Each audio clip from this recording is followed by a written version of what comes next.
नहीं है तो रिकॉर्ड करो।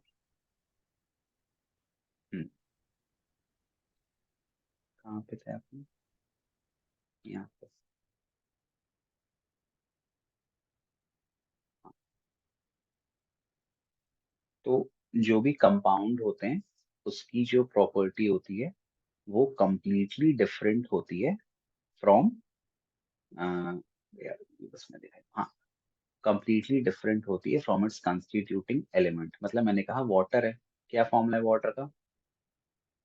H2O। एच ठीक है। टू हाँ, अब वाटर किससे बना है? Hydrogen plus oxygen. ऑक्सीजन। अब यहाँ ध्यान दो, हाइड्रोजन की जो कैलोरीफिक वैल्यू है, कैलोरीफिक वैल्यू क्या होती है पता है?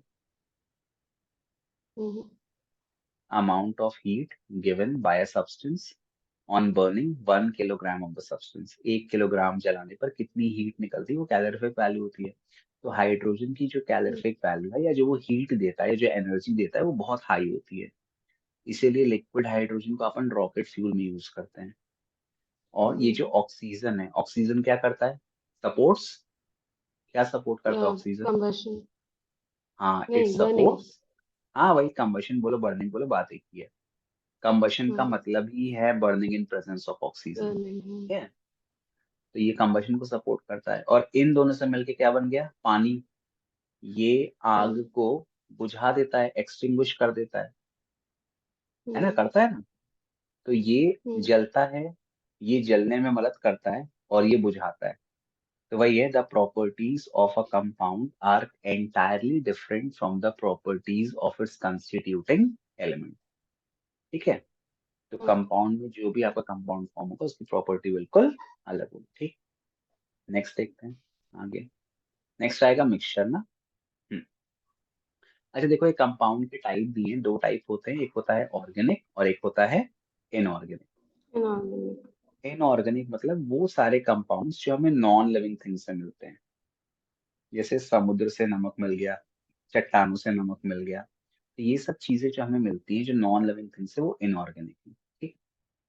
ऑर्गेनिक चीजें वो हैं जो हमें लिविंग ऑर्गेनिज्म से मिलती हैं। लिविंग ऑर्गेनिज्म में दो आ गए, प्लांट और एनिमल। ठीक।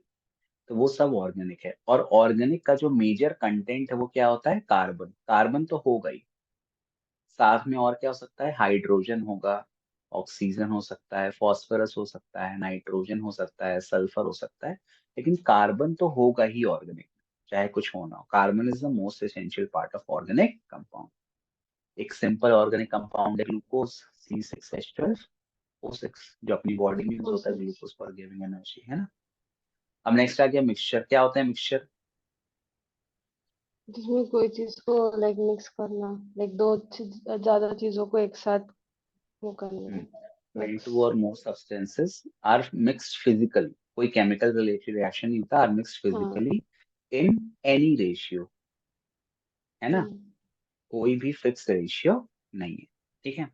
तो मिक्सचर का सिंपल एग्जांपल, जैसे कुछ लोग चाय पीते हैं, तो किसी ने 1 चम्मच वो डाली चाय की पत्ती, किसी ने 2 चम्मच डाली, किसी ने 3 चम्मच डाली, किसी ने 4 चम्मच डाली। तो ये मिक्सचर है ना, चाय एक मिक्सचर है, चाय की पत्ती है, दूध है, पानी है, शक्कर है। तो मिक्सचर में अपन कोई भी फिक्स क्वांटिटी नहीं होती है, वो डिपेंड करता है कि आप कितना क्वांटिटी यूज करते हो, आपके ऊपर डिपेंड करता है। ठीक। अब मिक्सचर के दो टाइप हैं, एक है होमोजेनस, एक है हेट्रो। क्या होता है होमोजेनस? होमोजेनियस मतलब जिसमें सारे पार्टिकल्स मतलब एक तरह से मिक्स्ड होते हैं, लाइक कोई भी एक बॉर्डर लाइन नहीं दिखती है। और हेट्रोजेनियस में होता है जिसमें हम लोग एक बॉर्डर लाइन दिखती है, लाइक चीजें अच्छे से एक तरह से मिक्स्ड नहीं होती है। हाँ, तो एक सिंपल वर्ड उसके लिए अपन आता है, होमोजेनस में जो कंपोजिशन होती है वो यूनिफॉर्म होती है। यूनिफॉर्म मतलब हर जगह क्या होती है? सेम होती है।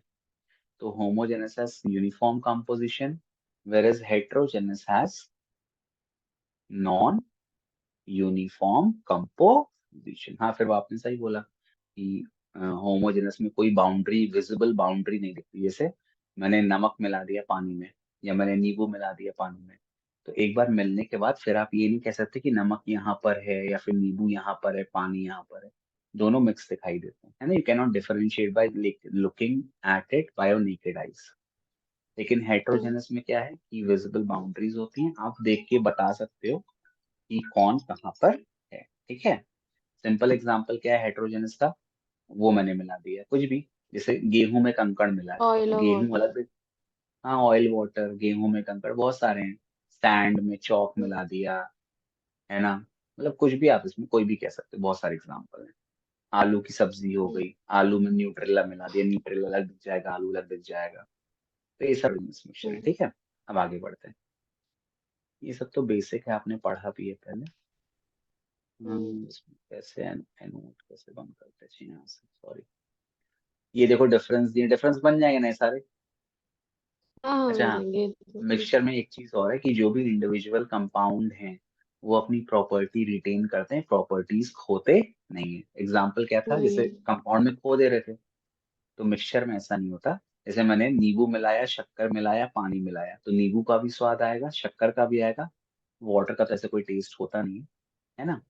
तो हम्म, इन दोनों का टेस्ट आएगा, मतलब प्रॉपर्टीज अपनी रिटेन करते हैं, इंडिविजुअल पार्टिकल प्रॉपर्टी लूज नहीं करते, ठीक। नहीं कर। ठीक। आगे बढ़ते हैं नेक्स्ट। ये पूरा चार्ट दिया हुआ है, ये क्लियर ऑल कैसे होता है। ये चार्ट दिया है प्रॉपर्टीज का दुनिया भर का। अच्छा, अब फिजिक्स में सब पढ़ा होगा ना, यूनिट ऑफ मेजरमेंट, फंडामेंटल। और फंडामेंटल यूनिट क्या होती हैं, फंडामेंटल क्वांटिटीज क्या होती हैं।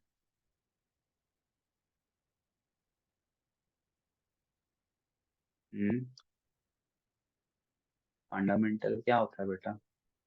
दो होती हैं, एक होती है फंडामेंटल, एक होती है डेराइव। फंडामेंटल क्या होती है। डेराइव तो सिंपल है, मतलब वो किसी से डेराइव हो रही है, किसी पे डिपेंड कर रही है।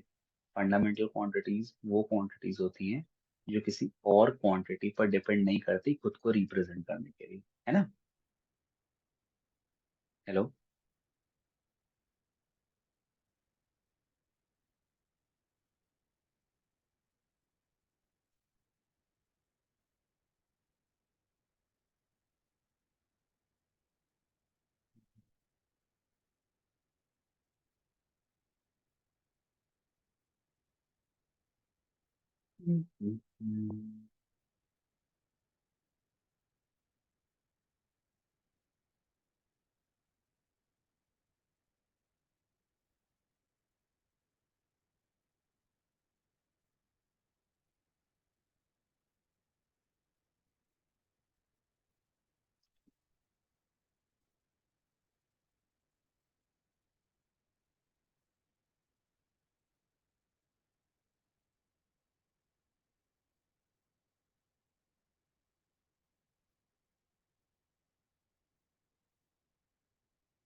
तो लाइट चली गई थी मेरी, सॉरी। हाँ कोई नहीं ना, ये सब इश्यूज होते हैं थोड़ा ऑन। मेरे यहाँ भी शायद चल जाएगा, मैं समय लाइट वैसे कट बहुत रही है पता। तो हम्म। कोई हाँ, तो कहाँ थे अपन, फंडामेंटल और डेराइव में। तो फंडामेंटल क्वांटिटीज क्या होती हैं, जो अपने एक्सप्रेशन के लिए किसी दूसरी फिजिकल क्वांटिटी पर डिपेंड नहीं करते, है हम्म। ना। जैसे मैंने कहा लेंथ, तो लेंथ नापने बस आपको एक स्केल चाहिए, आप लेंथ नाप लोगे। उसके लिए आपको हम्म। किसी दूसरी फिजिकल क्वांटिटी की जरूरत नहीं पड़ेगी। मैंने कहा मास, तो मास तो टोटल मैटर कंटेंट है, वो एक सिंगल क्वांटिटी है। तो वो अपने डेरिवेशन या अपने रिप्रेजेंटेशन के लिए किसी दूसरी क्वांटिटी पर डिपेंड नहीं होगी, है ना। नहीं। तो वो फंडामेंटल होगी। दूसरी होती है डेराइव क्वांटिटी, जैसे मैंने कहा फोर्स, है ना। तो फोर्स का फॉर्मूला क्या होता है, mass into M A, M A. Acceleration. मतलब अगर मुझे फोर्स निकालना है तो मुझे मास भी निकालना पड़ेगा, पता होना चाहिए, और मुझे एक्सेलरेशन भी पता होना चाहिए। तो फोर्स का जो रिप्रेजेंटेशन है वो दो क्वांटिटी पर डिपेंड करता है। तो क्योंकि ये डिपेंडेंट है, तो ये डेराइव या डिपेंडेंट क्वांटिटी में आती है। और फंडामेंटल जो है खुद को रिप्रेजेंट कर सकती है without the need of any other physical quantity. तो देखो कौन कौन सी है, बेसिक सेवन आपको पता है। Length, mass, time, current, thermodynamics, temperature, amount of substance और लुमिनस इंटेंसिटी। लुमिनस इंटेंसिटी जो है वो आप क्लास 12th में पढ़ोगे। लाइट चैप्टर में, अभी नहीं है आपको, यार नहीं हम्म, सुना होगा, बाकी चीजें आपको है ना, लेंथ पता है।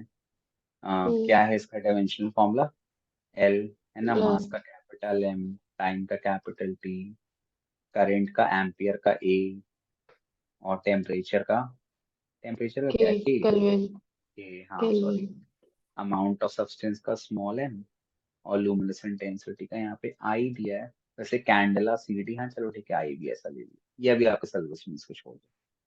ऐसा यूनिट आपको दिए मीटर के, ये सब पता नहीं, बन जाएगा नहीं सब, हाँ, छोटी हाँ, चीजें। चलो आगे। हाँ अब देखो यहाँ पे ये जो पार्ट दिया है, अब ये वैसे इतना इम्पोर्टेंट नहीं है, बट इससे एमसीक्यू आते हैं, फिजिक्स में भी आते हैं, केमिस्ट्री में भी आते हैं। अब क्या पूछ लेगा कि ऐसे मीटर है, डेफिनेशन पूरी नहीं आएगी, ऐसा नहीं कि डेफिनेशन पूछेगा, तो ये पूछ लेगा कि जो 1 मीटर है वो कितने मतलब इंटरवल ऑफ टाइम सेकंड का है। तो आपको ये वैल्यू याद होनी चाहिए कि 1 अपॉन इतना है of a second is metre, है ना, ये लाइट इतने डिस्टेंस में ट्रैवल करती है। जैसे यहाँ पे देखो किलोग्राम दिया है, तो किलोग्राम क्या है, it is equal to the mass of international prototype of kilogram, ये ठीक है।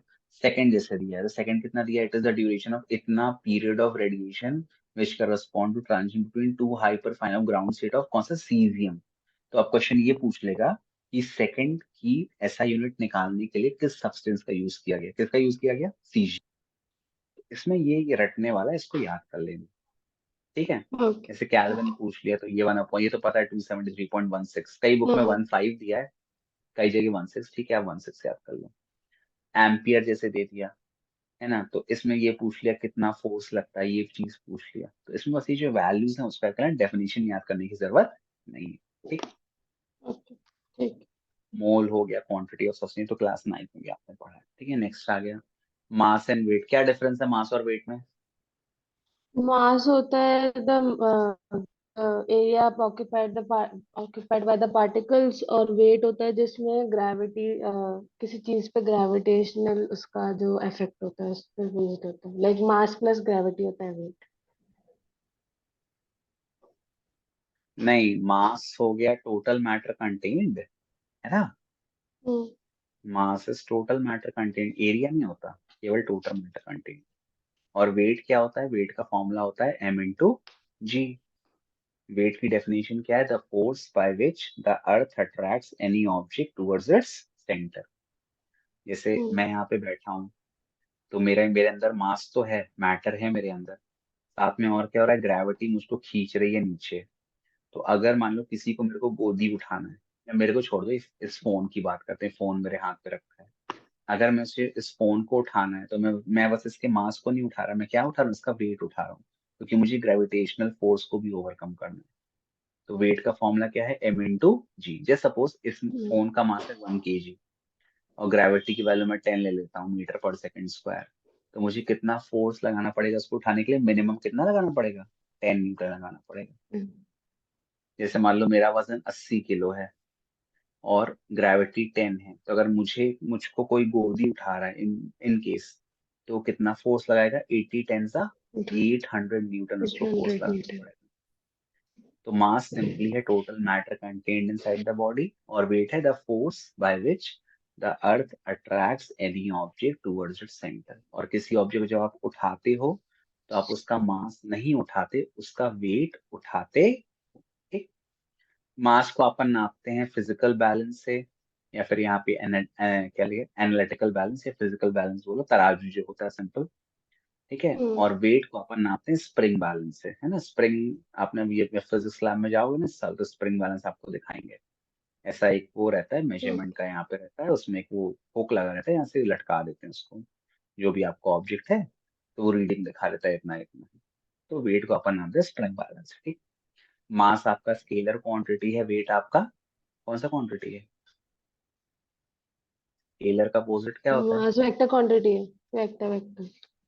हाँ, मास स्केलर है, क्योंकि मास में डायरेक्शन नहीं हम्म, है, सामने भी है, ऊपर भी है, नीचे भी, हर जगह है।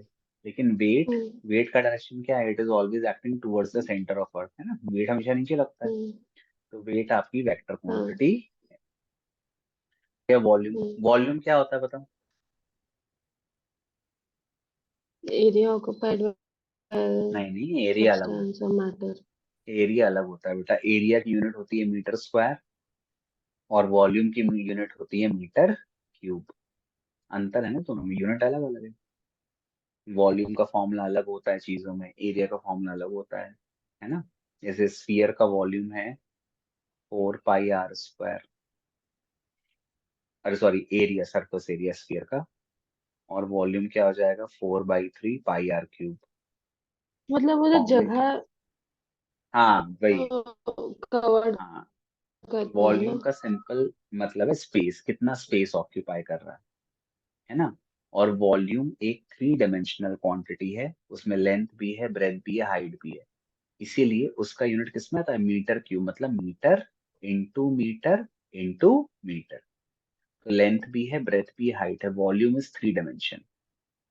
और एरिया का फॉर्मूला सिंपली क्या होता है, ऐसे रेक्टेंगल है तो क्या होता है, लेंथ इंटू ब्रेथ, है ना। तो ये केवल 2 डायमेंशन है, area is a 2 dimensional quantity, हाँ volume is a 3 dimensional quantity, ये एक डिफरेंस है इनके बीच, ठीक है। हो गया, ये सब याद कर लेना। 1 लीटर होता है 1000 मिलीलीटर, या 1000 सेंटी, हाँ ये एक रिलेशन याद कर लेना। 1 मिलीलीटर होता है 1 सेंटीमीटर क्यूब, ये इंपॉर्टेंट है। और एक और याद कर लेना, 1 लीटर होता है 10⁻³ - 3 मीटर क्यूब, ये भी याद कर ओके लेना। ठीक। कई बार कन्वर्जन आ जाते हैं एक एक नंबर के, क्योंकि चैप्टर 1 में यही सब है। मतलब कुछ को क्वेश्चन है मोलारिटी गुलारिटी के, लेकिन शुरुआत में सिग्निफिकेंट फिगर यही सब, मतलब दुनिया भर का ताम झाम दिया है, ठीक है। ये सब फालतू है, इसको छोड़ दो, आगे बढ़ते हैं। जो इम्पोर्टेंट है वही पढ़ा। हाँ फिर टेम्परेचर आगे, व्हाट इज टेम्परेचर, क्या डेफिनेशन है टेम्परेचर की। हम्म, क्या डेफिनेशन है टेम्परेचर की। डिग्री ऑफ हॉटनेस और कोल्डनेस, है ना। या टेम्परेचर वो प्रॉपर्टी है किसी सब्सटेंस की जो,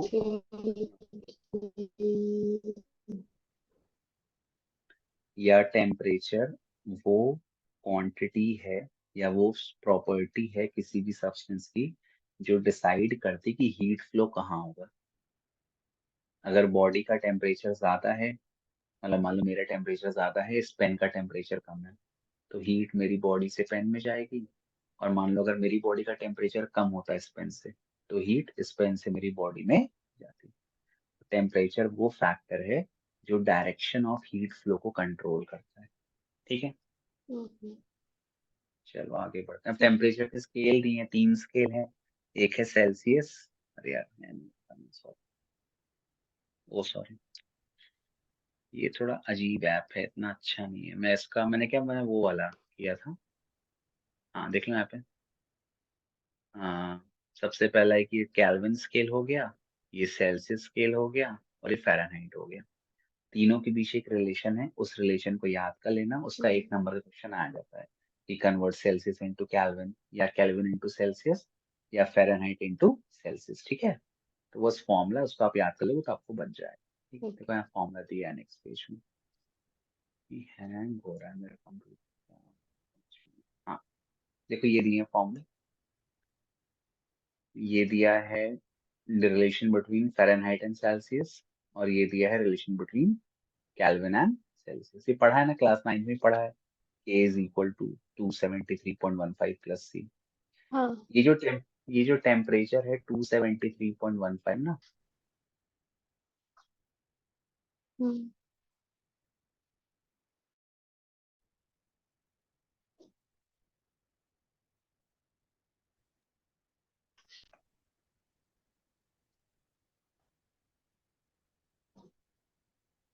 हेलो, यस सर। हाँ ये जो टेम्परेचर है 273.15 कुछ बोलते हैं इसको, चलो कोई नहीं सुनो। ये जो 273.15 है ना, ये आपका मतलब बेसिकली 0 डिग्री सेल्सियस शो करता है ना। अगर मैं इसको 0 पुट कर दूंगा तो ये 0 डिग्री सेल्सियस के भी इक्विवेलेंट है। इस टेम्परेचर पे जो आपका वाटर है वो लिक्विड स्टेट में भी होता है और गैशियस स्टेट में भी होता, दोनों स्टेट में पाया जाता है इस टेम्परेचर। और अगर मैं इस टेम्परेचर को माइनस लिख दूं, -273.15, तो ध्यान रखना ये सबसे छोटा टेम्परेचर है -273.15 केल्विन, है ना, मतलब केल्विन नहीं, सॉरी, सेल्सियस कर लो उसको। तो ये 0 केल्विन के बराबर होता है। इस टेम्परेचर को बोलते हैं सेल्सियस में एब्सोल्यूट टेम्परेचर। क्या बोलते हैं? Absolute temperature. Absolute. Absolute temperature वो टेम्परेचर होता है जिसमें किसी भी गैस या किसी भी पार्टिकल के जितने भी मॉलिक्यूलर मोशन होते रहते हैं, रैंडम मोशन, वो सारे बंद हो जाते हैं। और अपन ये भी मानते हैं कि जो गैस है उसका वॉल्यूम ऑलमोस्ट जीरो हो जाता है, क्योंकि सारे पार्टिकल रुक जाते हैं, रुक के नीचे गिर जाते हैं, तो वो खत्म। तो ये टेम्परेचर ना अचीव करना ऑलमोस्ट इम्पॉसिबल है, और इस टेम्परेचर से अपन नीचे नहीं जा सकते।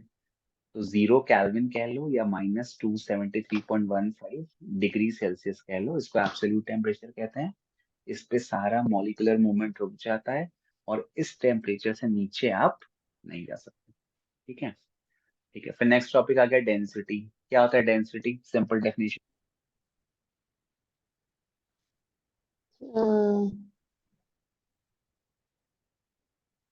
डेंसिटी होता है मास प्रेजेंट पर यूनिट वॉल्यूम, है ना। रो से अपन शो करते हैं। मास की यूनिट होती है केजी, वॉल्यूम की यूनिट होती है मीटर क्यूब, मीटर पर। डेंसिटी की ऐसा यूनिट होगी केजी पर मीटर क्यूब। ठीक है, इतना क्लियर है?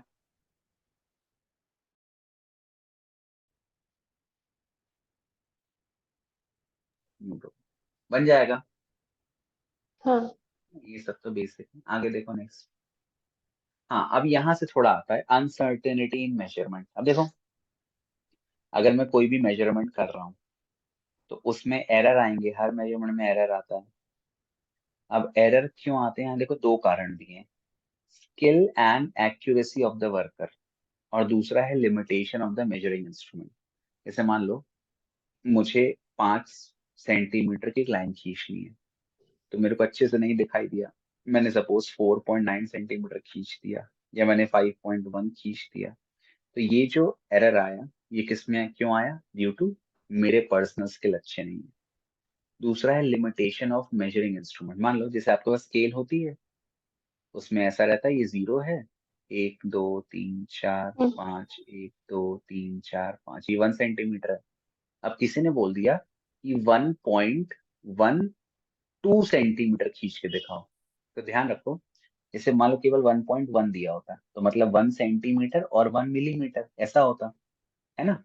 ये 1 मिलीमीटर तो ये दिया हाँ। हुआ है, लेकिन मिलीमीटर से छोटी मेजरमेंट नहीं दी है, तो आप ये 2 को शो नहीं कर सकते इसमें। तो वही कह रहा है, limitation of the measuring instrument, मतलब जो मेजरिंग इंस्ट्रूमेंट है वो उससे छोटा मेजर नहीं कर सकता। तो इन दो कारणों से एरर आते हैं। ठीक है, हाँ। ठीक है ये चीज। अब उसके बाद आ गया साइंटिफिक नोटेशन। एरर उसमें पढ़ा हुआ ना फिजिक्स में, चैप्टर नहीं, 2। उसमें कट हो गया। कट गया एरर? हाँ, एरर कट गया। क्या? ये तो मुझे नहीं पता था। चलो कोई बात नहीं। साइंटिफिक नोटेशन, चलो साइंटिफिक नोटेशन बहुत इजी है। जैसे मान लो मेरे पास कोई भी नंबर है, एक मिनट मैं दूसरा कुछ शेयर का खोल लेता हूँ। एक मिनट, वेट, ये मैं क्या था,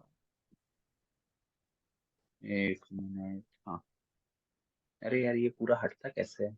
एक मिनट, स्टॉप शेयर, अजीब है शेयर स्क्रीन। आप ठीक, क्लियर नहीं होता क्या इसमें? एक बार में साफ नहीं होता क्या पूरा? कहीं से ऑप्शन मोर होता होगा, पता नहीं, मेरे को आ नहीं रहा है। देखो यहाँ पे, जैसे मैंने कहा एक नंबर है मेरे पास, 1000, 1, 2, 3, ऐसा कोई नंबर है मेरे पास। तो साइंटिफिक नोटेशन में क्या करते हैं, ये जो भी नंबर आपको दिया गया है, इसको एक स्टैंडर्ड फॉर्म में लिखते हैं। स्टैंडर्ड फॉर्म क्या कहता है कि लेफ्ट से जो पहला नंबर है, उसके बाद क्या लगा देना है? डेसिमल। फिर 0, 1, 2, 3 इंटू। अब एक चीज ध्यान रखना, वैल्यू तो मुझे इतनी चाहिए, वैल्यू तो चेंज नहीं हो सकती, तो इंटू क्या कर देंगे कि यही चीज मिल जाए। क्या मल्टीप्लाई करेंगे 10 का पावर, बताओ? 10 का कितना पावर मल्टीप्लाई करेंगे इसमें कि यही चीज मिल जाए मेरे को ऊपर वाली? 4। कितनी डिजिट है? हाँ, 4 सिंपली। तो यही है साइंटिफिक नोटेशन, और कुछ नहीं है। तो जो भी आपको नंबर दिया है समथिंग, उसमें पहले डिजिट के बाद डेसिमल लगा दो, और जो भी यहाँ पे डिजिट आ जाए उतना 10 का पावर मल्टीप्लाई कर दो। ठीक है, क्लियर है? सिंपल टॉपिक है, सब बन जाएंगे आप। अच्छा, उसके बाद देखो नेक्स्ट टॉपिक क्या है। उसके बाद नेक्स्ट टॉपिक है, हाँ अब देखो इसमें मल्टीप्लिकेशन या कुछ क्वेश्चन भी दिए कि अगर आप साइंटिफिक नोटेशन का यूज करते हो, calculation involving multiplication and division. जैसे यहाँ पे मल्टीप्लाई किया 5.7 इंटू 10⁻6 इंटू 4.2 इंटू 10⁻5, तो इन दोनों जो आपके ये नंबर वाले हैं, इनको मल्टीप्लाई कर दो, पावर्स को मल्टीप्लाई कर दो, आ गया 23.94 इंटू 10⁻11। ठीक। और अगर और ज्यादा इसको सही करना है तो फिर ये क्या हो जाएगा, 2.394 इंटू, अब देखो एक डेसिमल प्लेस मैंने यहाँ पे बढ़ा दिया, 13 हो जाएगा। 30 नहीं 12 हो जाएगा ना, बस एक ही यहाँ देखो, यहाँ पे तो ऑलरेडी था हाँ अपन इसको बढ़ा दिया, हम्म 12 हो जाएगा। ठीक है। डिवाइड में भी वैसे ही करना है, ये देखो 1.3 बन जाएगा ना, करते तो सिंपल है ये चीज, हाँ हाँ है ना। ठीक है। एडिशन सब्ट्रैक्शन देख लो, यहाँ देखो एडिशन और सब्ट्रैक्शन, जैसे मान लो देखो यहाँ पर 10 का पावर 3 दिया है और यहाँ पर 10 का पावर 2 दिया है, तो पहला काम मुझे क्या करना है, पहला काम मुझे दोनों के पावर सेम करना है, दोनों के पावर सेम करना है। और छोटे वाले में अपन जाते हैं, तो जैसे ये 10 का पावर 2 है और ये 10 का पावर 3 है, सॉरी एक मिनट, इसको रबर कहाँ दिया यार, क्लियर क्लियर और drawing, clear my drawing, clear और ड्राइंग, हाँ 8 का पावर 3 दिया, 10 का पावर 2 दिया है, तो जो छोटा पावर है उसमें जाते हैं। तो ये हो जाएगा, ये एक 10 यहाँ मल्टीप्लाई कर दिया तो ये हो गया 45.6 इंटू 10⁻2 प्लस 2.26, अब इसको ऐड कर दो 10⁻2, आपका आंसर आ गया।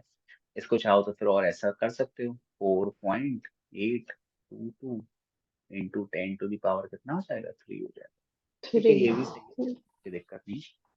माइनस में वही चीज करनी है, माइनस कर दो और आप पावर ले लो। चलो मैं क्वेश्चन जब कराऊंगा ना तो ये सब चीजें क्लियर हो जाएंगी, ठीक है। अभी बस समझाने के लिए, हाँ ये सबसे अच्छा टॉपिक है, significant figure, very important topic. Significant figure क्या होते हैं, सिग्निफिकेंट फिगर मतलब ऐसे नंबर जिनकी अनसर्टनिटी बहुत ज्यादा होती है, उन्हीं को अपन सिग्निफिकेंट मानते हैं। जैसे मैंने सिंपल लिख दिया, एक मैंने नंबर लिख दिया, कहाँ चला गया? एक मैंने नंबर लिख दिया 2। अब 2, अगर किसी ने बोला कि 2 में कितने सिग्निफिकेंट फिगर हैं, तो जनरली लोग आंसर क्या देते हैं कि एक है, ऐसे आंसर देते हैं ना, वन से। लेकिन ये गलत गलत है। इसमें कितने सिग्निफिकेंट फिगर हैं, इसमें इनफाइनाइट है। क्यों इनफाइनाइट है? इसको मैं ऐसे लिख सकता हूँ 2.0000, मैं बढ़ाते हूँ जीरो, खत्म नहीं करूंगा अभी। तो अगर सिंगल डिजिट है